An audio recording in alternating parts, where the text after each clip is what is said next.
Co sol apenas agromando, a costa galega recibe a suave aperta do mar. Unha imaxe que nos atrapa, nos transporta con cada movimento. Galicia é terra de mitos, de lendas e historias fantásticas. A súa terra, a súa xente e o seu mar son igual de máxicos. Dende o século XVII, chegaronnos historias de mariñeiros que relataban que contemplaran mares de cores, mareas vermellas, augas luminosas ou en chamas. Sempre se pensou que eran delirios ou alucinacións debido a moitas horas de navegación. Pero a comezos de 1900, o científico Sobrino Buigas documentaba a purga do mar, o que coñecemos como marea vermella. Mais quizáis a primeira descripción dunha marea vermella estea na Biblia, en Éxodo 7:20. E toda a auga que estaba no Nilo converteuse en sangue. A marea vermella é un fenómeno natural causado por un bloom ou sobrecrecemento de algas microscópicas ou fitoplancton, organismos microscópicos dun tamaño de entre 2 e 200 micróns que son transportados pola auga en que viven. O fitoplancto vive nas augas costeiras de Galicia e constitúe a base principal de alimento para os moluscos filtradores como o mexillón, a ameixa, a navalla, a vieira, de aí a súa importancia. O entrar a primavera e o marchar o verán, baixo certas condicións como temperatura da auga, vento do norte, salinidade, luminosidade e disponibilidade de nutrientes, estas microalgas proliferan de forma explosiva e dan lugar a manchas visibles. O termo marea vermella refírese a un fenómeno de coloración da auga de mar visible a simple vista. En realidade, isto non é de todo correcto. As mareas vermellas non son fenómenos asociados ás mareas nin teñen por que ser de cor vermella. A coloración débese aos pigmentos presentes nos organismos microscópicos. Estes pigmentos captan a luz solar para realizar a fotosíntese e proporcionan unha coloración que varía desde o vermello, alaranxado, verde ou marrón. Una marea roja es una proliferación de algas microscópicas en el mar. Como las algas tienen pigmentos para absorber la luz y realizar la fotosíntesis, esos pigmentos colorean el agua de mar. Al crecer millones de células por litro, alteran el color del agua y vemos el color de las células. Simplemente eso. Si son células rojas, veremos una marea roja, como son en Galicia, ¿no? Las típicas de Mesodinium, que ves una mancha como de aspecto sanguinolento.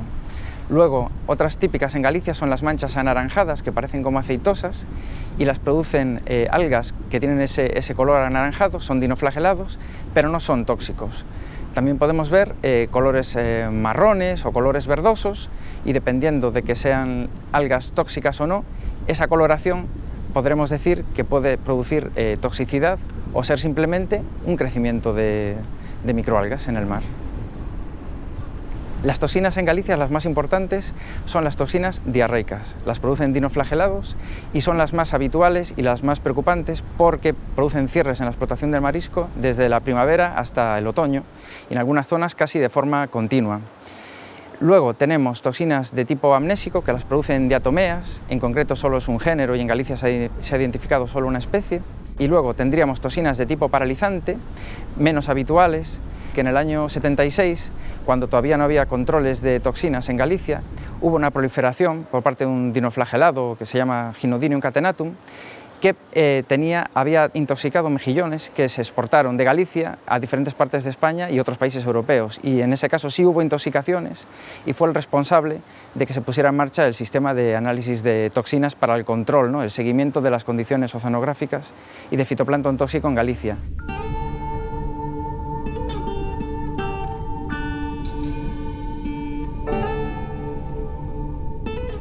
A presenza de coloración na auga non ten por que estar relacionada coa presenza de toxinas.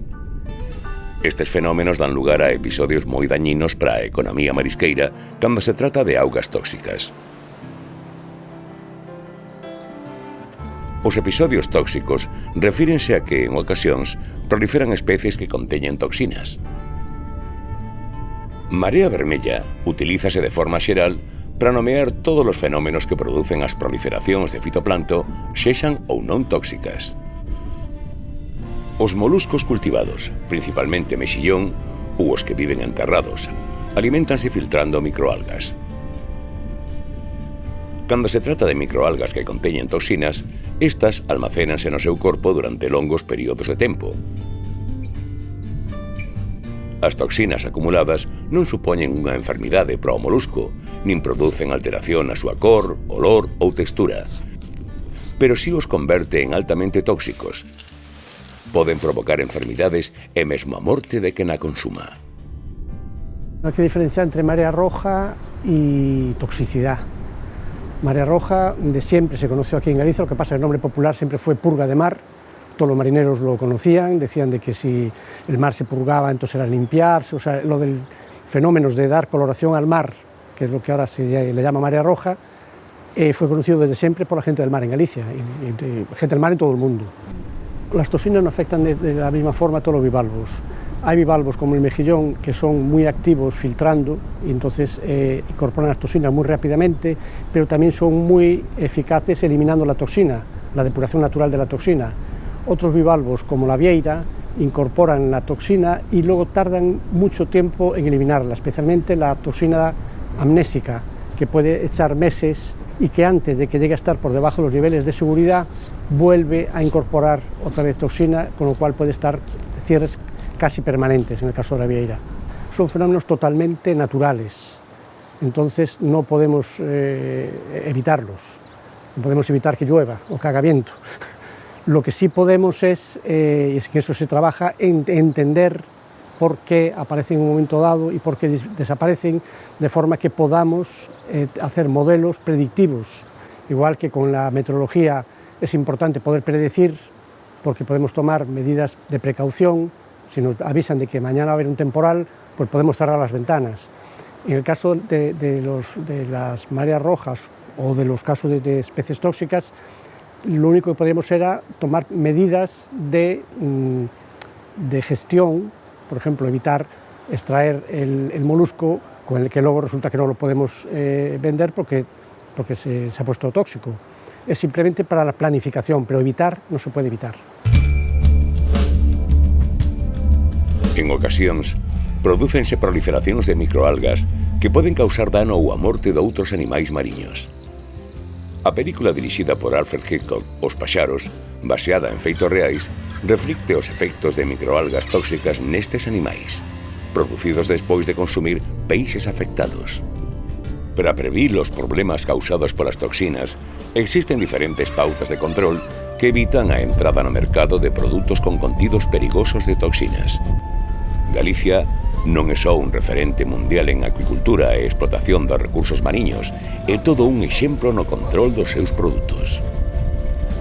Número 1 en produción e referente no control, realízanse case tantos controis en Galicia como no resto da Unión Europea.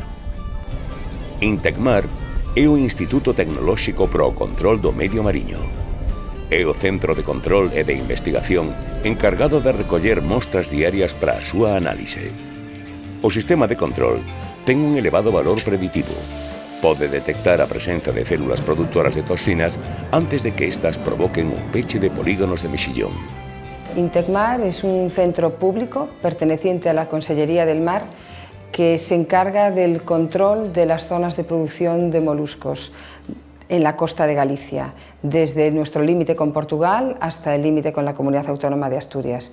Intecmar tiene además tres ámbitos importantes: seguridad alimentaria, cumplimiento de todas las normativas relacionadas con la seguridad alimentaria de los moluscos bivalvos. Por otro lado, tiene una unidad de patología de moluscos, es decir, las propias enfermedades de los moluscos, y por otro lado tiene una actividad importante en lo que es observación del océano, seguridad marítima y lucha contra la contaminación marina accidental. Es competencia de Intecmar abrir y cerrar las zonas de producción, es decir, permitir la extracción de los moluscos. Estamos en una región que es la principal región productora de moluscos de Europa. La especie estrella en cuanto a acuicultura es el mejillón en batea. Se ponen al día en los muelles 1000 toneladas de mejillón, por lo tanto, cualquier fallo en el programa de control puede ser fatal.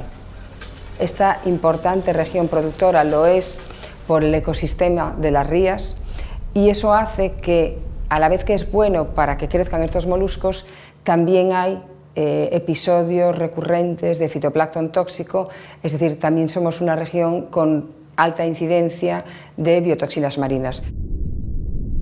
El mejillón es la especie filtradora por excelencia, es el molusco bivalvo más voraz, puede llegar a filtrar hasta 7 litros de agua por hora, por lo tanto es el bioindicador mejor que hay, porque es el que más filtra y por lo tanto si en el agua hay algún tipo de fitoplancton tóxico, materia orgánica o contaminante químico, pues es la especie que primero nos va a dar la alerta. Por eso es para nosotros la especie diana por excelencia. Todos los días se recogen muestras, la unidad que gestiona todas las muestras está gestionando en torno a 10.000 muestras al año, que son dadas de alta en el sistema informático y se distribuyen a las diferentes unidades. La normativa europea exige un control mínimo semanal si las zonas están abiertas. No obstante, nuestro control puede llegar a ser diario. Cuando el episodio está incrementándose, la zona está abierta, pero existe riesgo de presencia de toxinas por encima de los límites legales. En ese momento, la frecuencia de muestreo llega a ser diaria para prevenir al máximo la salud del consumidor. Cuando las zonas están cerradas, para que luego se vuelvan a abrir las zonas son necesarios 2 análisis por debajo de los límites legales, separados entre sí los muestreos 48 horas. En ese caso nosotros incrementamos también mucho la frecuencia de muestreo para, tan pronto como ha remitido el episodio tóxico, abrir la zona lo antes posible.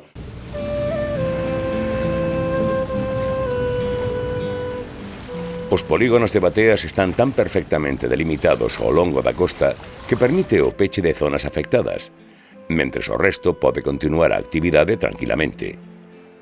É un sistema tan seguro que en episodios de fortes mareas vermellas permite a presenza de molusco galego no mercado. Puede ocurrir que mientras que unos polígonos estén cerrados, otros están abiertos y son capaces de seguir abasteciendo al mercado. ¿Qué pasa? En determinados momentos, estos últimos años, 2013 por ejemplo, hubo momentos en que el 100% de las bateas estaba cerrada. Entonces, en el momento en que las empresas ya no tenían mejillón estocado, sobre todo depuradoras, no podías encontrar mejillón gallego en los mercados porque es que no lo había, no lo podías extraer. Entonces, son momentos puntuales, pero que pueden tener un efecto muy importante sobre el sector porque puede ser aprovechado por otros moluscos de otros orígenes para conseguir esos mercados. El mejillón que producimos aquí en Galicia es distinto del mejillón que se produce en otras partes del mundo, básicamente, por un lado, porque es una especie autóctona, totalmente autóctona de nuestras costas, y por otro, porque al ser un cultivo natural, el mejillón va a ser fiel reflejo de las aguas en las que se cultivan. Y las aguas de Galicia son aguas totalmente distintas a las que se puedan dar en otros lugares del mundo.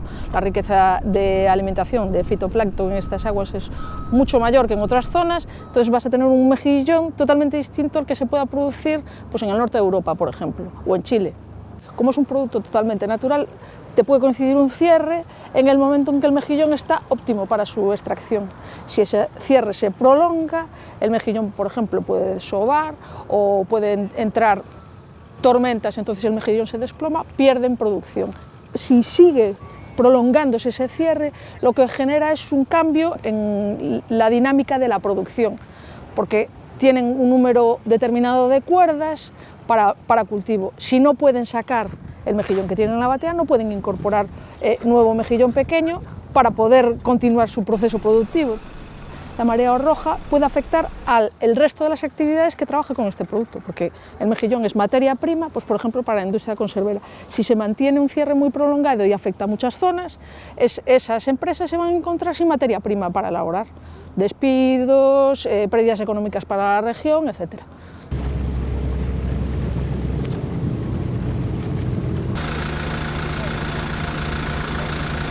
O mexillón chega un momento no que se desprende e vai ao fondo. Entonces, bueno, son momentos moi duros.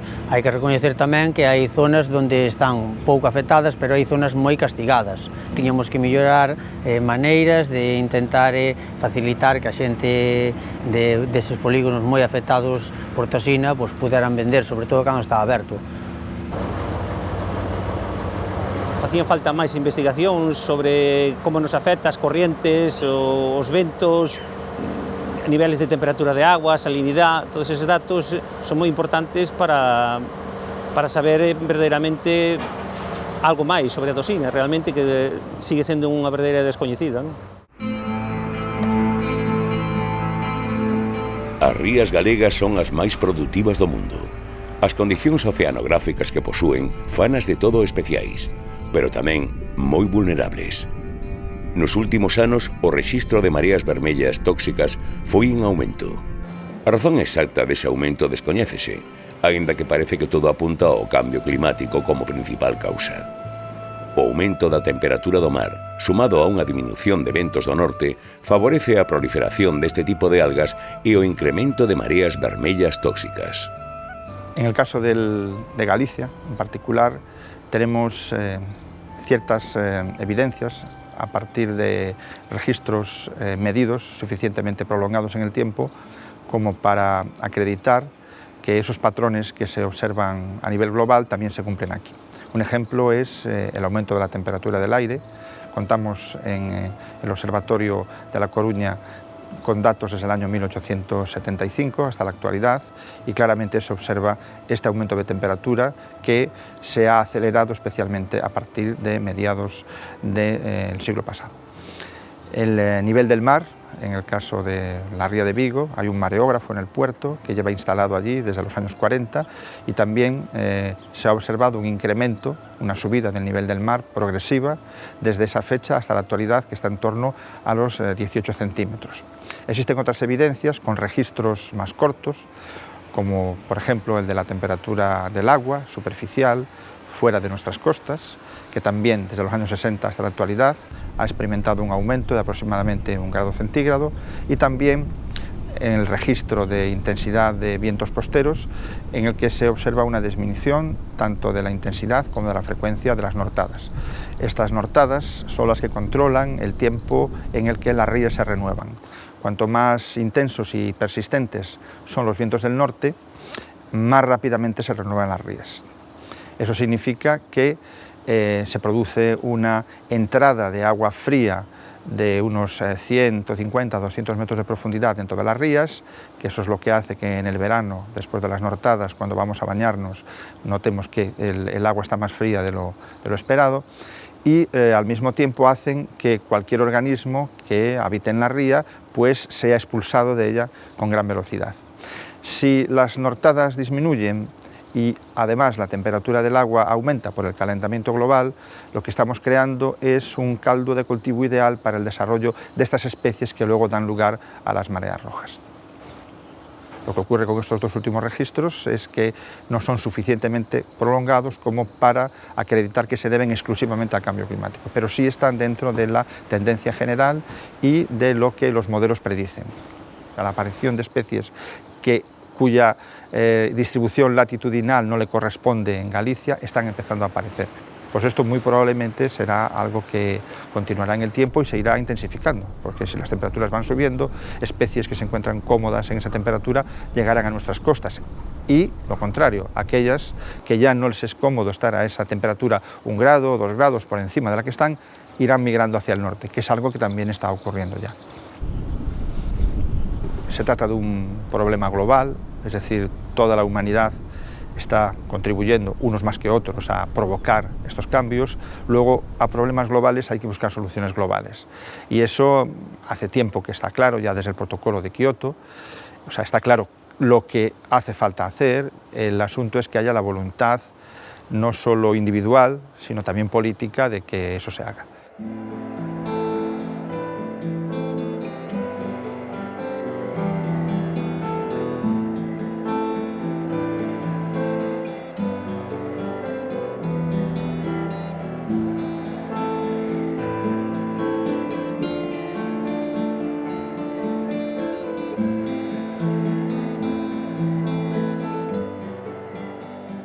Ao caer a noite, parece que as estrelas bailan sobre a pele escura do mar con cada rompente. É o escorregadizo Mar de Ardora, protagonista de tantas lendas e de indescriptible beleza. Os mesmos dinoflaxelados ou microalgas que tinguen o mar de cor arrubiada ou parda, polas noites ofrécennos mares de augas brillantes. Un auténtico agasallo da natureza. Son, en realidade, millóns de organismos microscópicos bioluminiscentes. Dinoflaxelados que producen unha reacción bioluminiscente cando son perturbados ou se senten ameazados. Antano fantasías, alucinacións, delirios de navegantes e incesantes creadores de soños. Hoxe, a ciencia ensínanos os riscos que oculta a natureza, pero tamén a inmensa beleza que nos proporciona e a importancia de mantela viva.